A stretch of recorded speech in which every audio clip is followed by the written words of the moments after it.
अस्सलाम वालेकुम।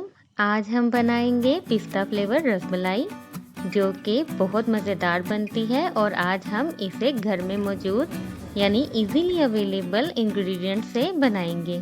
ये बहुत अफोर्डेबल है और बहुत कम टाइम में बन जाती है। तो वीडियो को एंड तक देखें ताकि आप तमाम टिप एंड ट्रिक्स समझ सकें। आप देख रहे हैं कुकियम्स।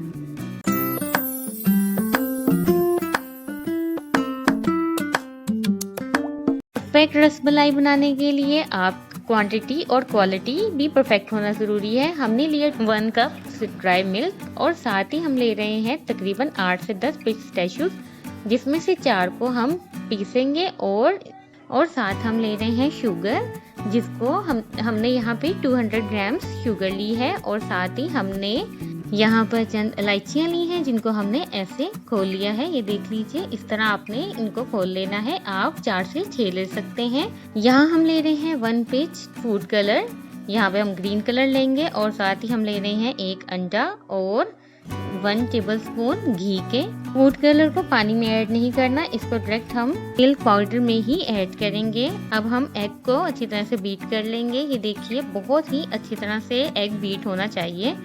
साथ ही हम ले रहे हैं मैदा 1 टेबलस्पून और साथ हम लेंगे बेकिंग पाउडर 1 टीस्पून। ये देख लीजिए, बेकिंग पाउडर लेना है और मैदा लेना है। अब हम इन तमाम इंग्रेडिएंट्स को ड्राई मिल्क में ऐड कर देंगे। ये देखिए, इस तरह हम इसमें तकरीबन 3 के करीब पिस्ता को बारीक पीस के इसमें ऐड कर चुके हैं। अब हम बाकी चीज़ें ऐड कर रहे हैं। साथ ही हमने इलायचियाँ भी ऐड कर दी और फूड कलर भी ऐड कर दिया है। फूड कलर जैसे पहले बताया था, इसको वाटर में ऐड करके नहीं ऐड करना बल्कि डायरेक्ट ही ऐड करना है। अब हम इसमें थोड़ा सा घी डालेंगे और इसको अच्छी तरह से मिक्स करेंगे। घी हमने 1 टेबलस्पून लिया था और इसको अच्छी तरह से हमने इसमें मिक्स किया। अब हम अंडा थोड़ा थोड़ा करके डालेंगे। स्टार्ट में तकरीबन आप 3 टेबलस्पून डाल लीजिए, ये बहुत अच्छा अंदाज़ा रहता है। अच्छी रसमलाई बनाने के लिए ये स्टेप बहुत इम्पोर्टेंट है, क्योंकि इसमें समटाइम आटा यानी जो मिक्सचर है वो पतला हो जाता है और कई दफ़ा ये बहुत हार्ड हो जाता है। जब आप 3 टेबलस्पून डालेंगे तो उसके बाद आपको मैक्सिमम 1 टेबलस्पून या हाफ टेबलस्पून इसमें एग ऐड करना होगा। ये बहुत अच्छा अंदाज़ा होता है, इससे बिल्कुल भी आपकी डो बहुत अच्छी बनती है और ना ज़्यादा सख्त होती ना ही ज़्यादा नरम। ये देख लीजिए, ये बिल्कुल परफेक्ट बन चुकी। अब हम इसे फ्रिज में रख देंगे 10 मिनट के लिए। दूसरी जानिब हम एक पैन लेंगे, उसमें हमने तकरीबन 1 लीटर दूध डालेंगे और उसको हीट अप करेंगे।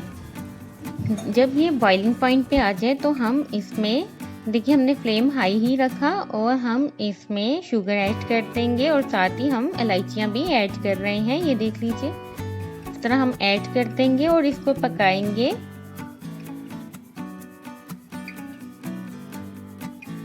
अब हमने इसका फ्लेम लो कर देना है और इसको पकने देना है। हम इसे पकाएंगे तकरीबन 5 to 8 मिनट्स, बिल्कुल लो टू मीडियम फ्लेम पे। ये देखिए, पहले हम मीडियम फ्लेम करेंगे और आफ्टर दैट जब ये पकना शुरू हो जाए तो तब हम इसको लो कर देंगे। ये देख लीजिए, अब ये पक गया था और कम हो गया तो हम इसको लो पे रख लेंगे। आफ्टर 10 मिनट्स हमने अपनी डो को निकाला और हाथों पे हमने थोड़ा सा ऑयल लगाया और हम बिल्कुल छोटी छोटी सी अपने हाथों पे ये देखिए साइज से बॉल बना लेंगे। ये बहुत इंपॉर्टेंट स्टेप है, अगर आप इसको सही नहीं करेंगे तो ये खुल भी सकती हैं। जब आप इसको दूध में ऐड करेंगे तो ये खुल सकती हैं, इसलिए देखिए पहले बिल्कुल आपने एक बॉल सा बनाना है और अपनी हथेलियों का यूज़ करके इसको प्रेस करना है। इसके साइड्स पे जो क्रैक्स हैं आप उसको इस स्टेप से खत्म कर सकते हैं। इस तरीके से राउंड शेप में करना है। आप इसको शेप कोई भी दे सकते हैं, बस बी श्योर कि इसमें कोई भी क्रैक्स ना बने और ये स्मूथ हो। ये देखिए, इस तरह करेंगे तो इसकी शेप बहुत आएगी। ये हम थंब से इसको प्रेस कर रहे हैं। हम अपनी रेसिपीज में कोशिश करते हैं कि आपको ईच एंड एवरी डिटेल बताएं। अगर आपको पसंद आए तो हमारा चैनल लाइक एंड सब्सक्राइब करना मत भूलिए। और ये देखिए, 1 by 1 तमाम रसमलाई बन चुकी है। रसमलाई रेडी हो गई है पकने के लिए और अब हम इनको 1 by 1 मिल्क में ऐड कर देंगे। अब हम फ्लेम हाई करेंगे। जिस टाइम पे हमने इसको ऐड करना होगा तो उस टाइम पे हम फ्लेम को हाई कर देंगे और इस तरह 1 by 1 इसको ऐड कर देंगे। और जब ये बॉईल होने लगे थोड़ा सा तो हम इसको कवर कर देंगे और इसको 5 मिनट्स के लिए लो फ्लेम पे पकाएंगे, क्योंकि इसके अंदर एग भी होता है और इसके अंदर मैदा भी होता है जिन्होंने पकना होता है, इसलिए हम इसको लो फ्लेम पे रख देंगे। ये देखिए अब ये डबल साइज हो चुकी है। अब हम इसको टर्न कर देंगे 1 बाय 1 ताकि इसकी दोनों साइड्स पक सकें। ये देखिए इस तरह हम इनको तमाम को टर्न कर देंगे और ये देखिए दूसरी साइड से इसका कलर कितना प्यारा आ गया है और अब ये बिल्कुल रेडी हैं। अब हम इन्हें निकाल सकते हैं। ये देखिए कितनी अच्छी लग रही हैं और इनको निकालिए और ठंडा होने पे सर्व कीजिए और इसको पिस्ताशियो से गार्निश कीजिए। इसमें तकरीबन 8 to 10% की सर्विंग आ जाती है।